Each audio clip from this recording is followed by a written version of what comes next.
Hey family, so today we're going to talk about my dating experience, why I felt I was ready, what I feel like I did. If you don't know, my husband and I, we met in June and we married in December. So it's pretty fast. And we will be celebrating our 4th year anniversary. So I just want to talk about it. I want to talk about dating after 30. I want to talk about what I feel like I did in an effort to be ready, I guess. If you're interested in chatting with me, just, stay tuned. It's just going to be a quick little girl chat. All right, guys. So a little background. I am 35. I just turned 35 a few days ago. And I have been married for 4 years. So I was married at 31 years old. I was a single mother for 13 years. Y'all, my son was 13 when I got married. And I was a single mother of 2 children from 2 different relationships. So yes, we have a lot of last names in our home. But I met my husband in June and we married in December. So it was super fast. It was faster than I recommend. But with that being said, I think there were some things that I did to prepare my mind, prepare my heart. And when life was like, hey, sis, you ready? And I was like, okay, let's do this. So the first thing I did was, honestly, I took some time for myself. Before my husband, I was dating, but not in a relationship. You date people, you talk to them, you go eat, you do adult things, and are just kind of out there, but you make it known that I don't want a relationship. I don't want to be with anyone. I don't want to, commit. I'm just spending my time getting to know myself and enjoying myself. And I feel like that's something that the generation before us didn't do. My parents got married at 17. My grandparents got married at like 15 probably. Like everyone I knew got married like as a teenager, and they really didn't take that time for themselves. And I was following that path. Even though I didn't get married, I was in a relationship pretty much my entire 20s. Like not the same person, but back to back to back to back, just allowing people into my life, falling in love, then I would have a child, then it would just be over and I would be devastated. And it was just a thing. So my last relationship before my husband was not great. I was mentally and physically abused, and I didn't stay long, which I'm thankful for, but I really didn't, I didn't want that anymore. I didn't want that ever again. And I felt like I cleaned my heart because the relationship before that was just terrible. It just didn't work out. And I ended with a child. And now I have 2 children. I'm a single parent. So to leave that relationship, be single for a few years, and then get into another really bad relationship, I was like, you know what? Yeah. So I took some time to just be myself, to just discover who I was, discover what I liked, discover what made me happy, discover what brought me joy, what I just took some time to just do me.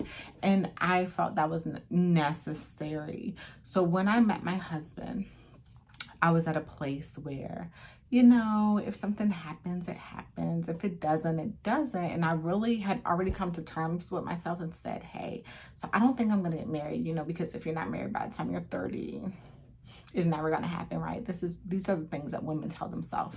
So I felt like I was never going to get married. And I just was like, it's okay. I felt loved. I've been loved. I've loved others. I have my children. I'll get grandkids one day. And I was just, done. And then I met my husband and something was different. And I remember posting, I always talk about this post because that is like what I can show others to tell them that something was different. Now, my husband, right? If you ask me what my type was, it was someone older than me who was divorced, who had children. And no one understood. My mom was like, what? That don't make no sense. But hear me out. I wanted someone who had lived life, who had experienced failures and knew what they wanted from it, who had taken the time to learn from those failures, whether failed relationships, failed business, failed starting over, just from life, and had taken their time to learn what they wanted out of life, and was at a place where they was ready to get it, was ready to make it happen. And I found all those things in my husband. And not immediately. I'm very standoffish. I'm very like, let me stop and pay attention. And the best thing that someone told me was to date with my eyes wide open. So I was like this, like, okay, you tell me something, is that you telling me who you are? I mean, are you telling me who you are? But he was extremely consistent, and loving and lovable, and it's such a good dad. Like, seeing him with his son was just such a good person. I was like, okay. I had never experienced love the way that I experienced it with my husband, and that's why we got married, and we got married quickly. So we didn't live together before we got married. We dated, and that's my third thing. You gotta date, man. You gotta date, man. You gotta date. You gotta date. So I was never a girl who envisioned her wedding. That was never me. Like, I told my cousin we was gonna have a cookout. Because the wedding never mattered to me. I just wanted to be happy. So I was never one to be like, oh, this is what my husband's gonna look like, and this is what my life is gonna look like. So I didn't go into relationships like, we're gonna get married, we're gonna have babies, and we're gonna be together forever. I didn't. I went into relationships kind of going with the flow, and then eventually I'd be like, oh. So I just wasn't in any relationship for the marriage if it wasn't something that was going to be long-term and happiness, right? Because the person that you marry will impacts the life that you live. And I look back on some of the other relationships that I've been in, I'm just so blessed that I was able to get out, even though I tried to stay. I wanted to stay. I fought for some of those relationships. She's just like, yeah, that actually was a solid. Thanks, God. You hooked the sister up, because it was a no-go. So you need to date. You need to go in and really get to know. And I'm not talking about like the 50 questions. I'm talking about what this person wants to do with the rest of their life, how they see their life going. Do they have the willingness to go after that? How they are in issues, like when struggles arise. So I remember an ex, we had a flat tire, and he like really like went off. Like, first of all, didn't know how to change it, which is fine. Our generation don't be really doing those type of things, but really like did not handle the situation well. He really got really flustered and just was unable to really just be like, this is something that happens, let's get it fixed. Y'all, my husband, we get a flat, he gets out and he changes the tire, and I'm like, what the heck is that? What are you doing? Changes the tire, y'all. My husband gets out and changes the tire. Or if we ever get in a situation that really isn't kosher, but you know, it's doable, life happens in a rough and tough way, he's able to calmly deal with it. And those are the qualities that you need to look for when you're married. Like, when things are bad, what are they gonna do? How are they gonna react? Like, when things are good, and if they are gonna be your cheerleader, or if they're someone who, whenever good things happen to you, they kind of have an issue with it, start a fight, it's beef. Like, pay attention to those things, like those characteristics that will come out later in life that you might be like, you know what, I'm good on all of that. So you need to date who you're with, or you need to date around, so that way you can learn. I'm not saying go out there, you know, doing the most thotting and all that good stuff. I ain't saying that. I'm not saying that. I'm saying you need to date. You need to really, really, like, really get to know the person that you're with, and know that the characteristics of who they are and what makes them who they are things that you can deal with, or things that are going to elevate your life. Like, you want who you with to elevate who you're with. And then the next thing is be open-minded. You know, when people ask me about dating, should I date? Should I, you know, and people who we've all had back to back to back to back to back bad relationships. I got it. And at one point you're just like, you know, I'm done. I'm done with this. But you have to say, you know what?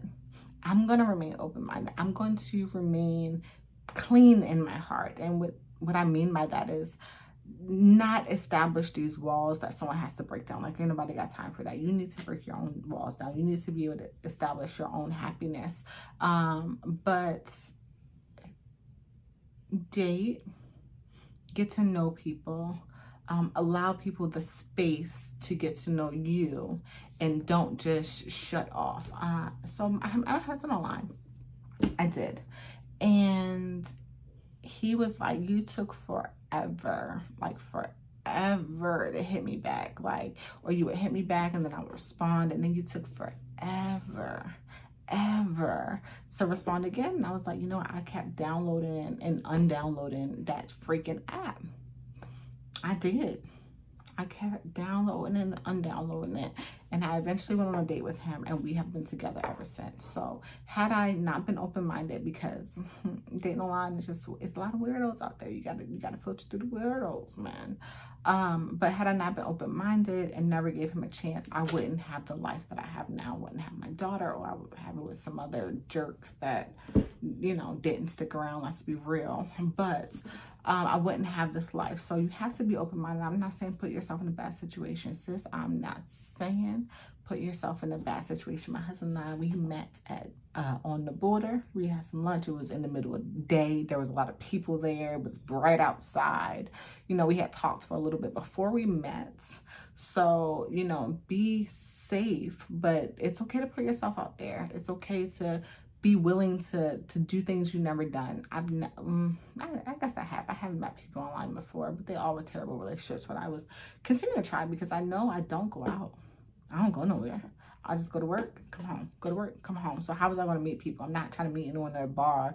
Did that, lasted 2 years, went nowhere. So it was like, you know what, if it's not this online dating thing, I'm probably not going to meet anyone. So I'm glad that I put myself out there. I'm glad that I kept my heart accessible. How do you say that word? He was able to access it, right? He was able to get to know me and to love me and show me. He was able to show me that he was someone worth my time. So dating in your 30s is hard. Dating after 27 is hard. It is. It is hard, man. It's so hard. It is. And then you just gotta be willing to try. Be willing to be available, and not lower your, please do not lower your standards. Okay, I don't believe that you work so hard for God to give you something below whatever your standards are. So don't lower your standards to be with someone, but be with someone who's going to elevate you, and you guys can continue to grow together emotionally, mentally, all of those things. So yeah, I hope that this was helpful. So if you're new here, my name is Renee. This is all the way at the end, but it's all right. I just talk, you know, I'm a mom, and I just refuse to think that being a mom means I have to give up who I am as a person. So on this channel, we talk all things about being a mom, being a military mom, being a busy mom, being a small business owner, being an entrepreneur, being a wife, doing all those things. I think it is going to become more relaxed, chill, podcast-y without the mic, but that's a-okay too. And I hope you guys decide to stick around. There's also a blog and a Instagram. I'm very active on Instagram, so check these things out. They're both linked down in the bio, but I will see you guys in the next video and or blog. Bye.